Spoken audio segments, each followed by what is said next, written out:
একটা শাপলায় কতগুলো পাপড়ি থাকে আজ আমার দেখার ইচ্ছা।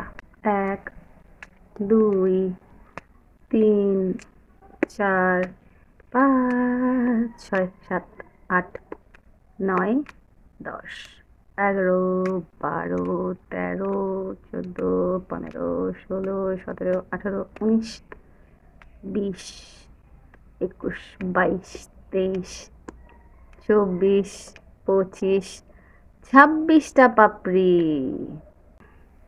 অবশেষে বের হয়েছে এই, এটা মূলত ঢ্যাবের অংশ।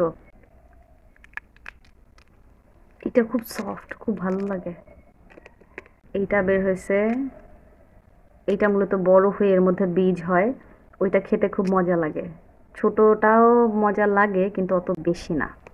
ভিতরে ছোট্ট ছোট্ট বীজ, দারুণ।